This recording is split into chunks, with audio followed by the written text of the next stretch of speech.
shoulders and enjoy the innumerable opportunities that their grit, guts, tenacity, determination, respect, and patriotism afforded us then and affords us all today. I met Mr. Doolan when I was an 8-year-old student at St. Antoninus School. Even at that age, there was no question I needed a little leadership in my life. And Mr. Doolan was the perfect role model for that leadership. And under his guidance and leadership, I learned, as hundreds of other boys did, to participate in camping, hiking, and all things outdoors. Our trip to Philmont, New Mexico in 1974 was a defining experience for myself and all the other scouts that Mr. Doolan arranged to take with him. There began my exposure to a whole new world, and there began a lifelong love affair with the American West. I am humble enough to know two things. One, that I did not have much impact on Mr. Doolan's life in that period of time.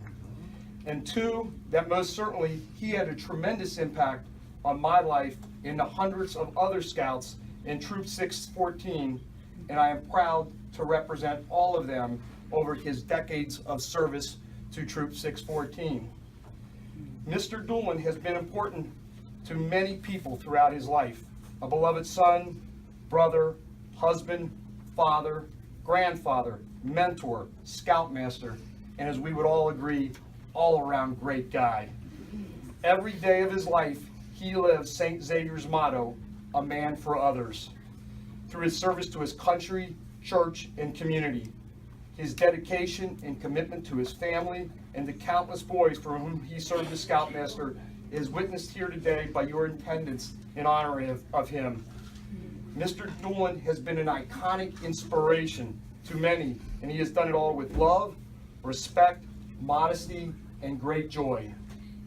Mr. Doolan's generation deeply believed in freedom. Franklin Roosevelt said it best when he stated that this generation, Mr. Doolan's generation, would rather die on their feet than live at their knees. It has never been more true than for Mr. Doolan. We know the heroic story of his B-17 that he navigated being shot down over Holland, his daring escape, his ultimate capture, and 16 months as a POW in Stalag III. He kept the faith during the most adverse times.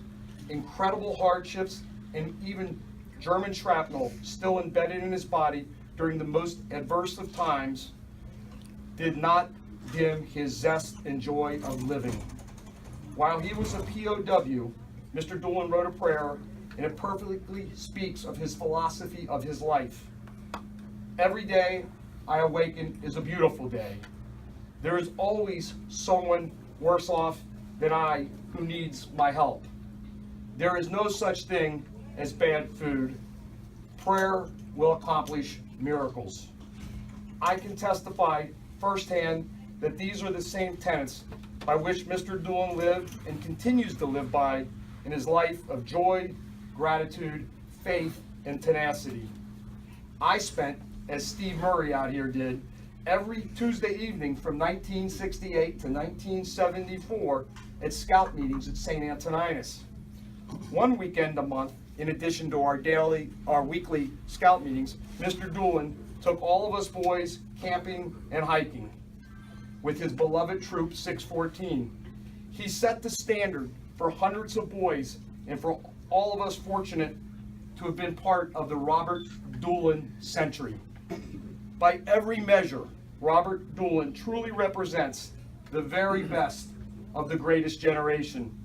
Happy birthday, Mr. Doolan. And all of us in this room know one thing: you're just getting started.